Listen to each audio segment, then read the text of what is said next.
কি অবাক কাণ্ড দেখেন। দুবাইয়ে জামিনে মুক্তি পেয়েছেন সাবেক আইজিপি বেনজির আহমেদ। এমনটা তো কথা ছিল না। কি কথা ছিল? কথা ছিল যে বেনজিরকে পিঠ মোড়া করে বেঁধে বাংলাদেশে পাঠানো। আমরা তো সেটাই প্রত্যাশা করছিলাম, কারণ সে তো ক্রিমিনাল। এই ব্যাপারে কারো কোনো সন্দেহ আছে?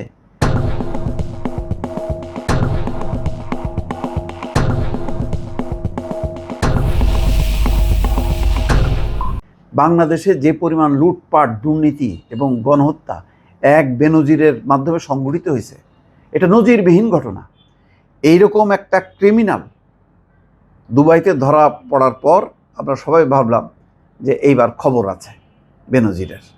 বেনজিরকে দুবাই গভর্নমেন্ট পাঠিয়ে দেবে এবং বাংলাদেশে তার বিচার হবে। এবং শুধু বিচার না, তার আগে এই হাসিনার নানা অপকর্ম, দুর্নীতি, হত্যাযজ্ঞ সব ফাঁস হবে। কারণ তার হাতে শত শত বিএনপি এবং জামাতের নেতাকর্মী জখম হয়েছে, হত্যা হয়েছে, গুম হয়েছে।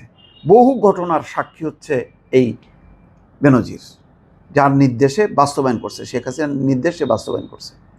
তারপর লুটপাট, ওপেন সিক্রেট, যার কারণে শেখ হাসিনা তাকে রক্ষা পর্যন্ত করতে পারেনি, তাকে পগার পার করে দিছে, যাও বাবা তুই বিদেশে যা, দেশে থাকলে আমি আর রক্ষা করতে পারতেছি না।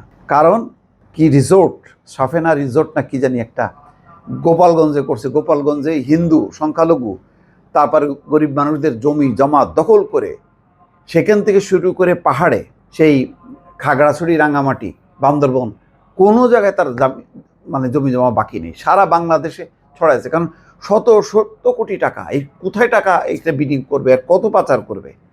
কিছু করছে বাংলাদেশ কিনতে কিনতে, জমি কিনতে কিনতে সে বাংলাদেশের একটা অন্যতম বড় জমিদার। সবগুলো জমি মিলাইলে একটা মোটামুটি একটা জেলা, উপজেলা হয়ে যায়। এইরকম দুর্নীতিবাজকে জামিনে মুক্তি দিছে। বাহ! তার মানে জামিন নিয়ে এসে দুবাইতেই থাকবে। আসলে যেটা হয়েছে, যারা বড় দুর্নীতিবাজ, বড় অপরাধী, আসলে তাদের বিচার হয় না। তাদের কাছে শুধু বাংলাদেশ না, তাদের কাছে দুবাইও কাবু।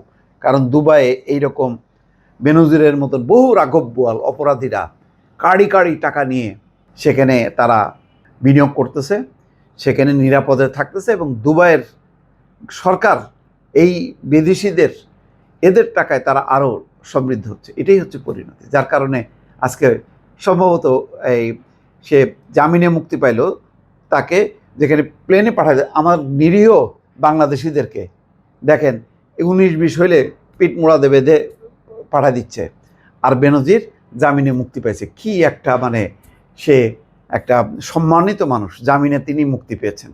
এই খবর আমাদেরকে এখন দেখতে হচ্ছে দর্শক। এর চেয়ে দুর্ভাগ্য আর কি বলবো।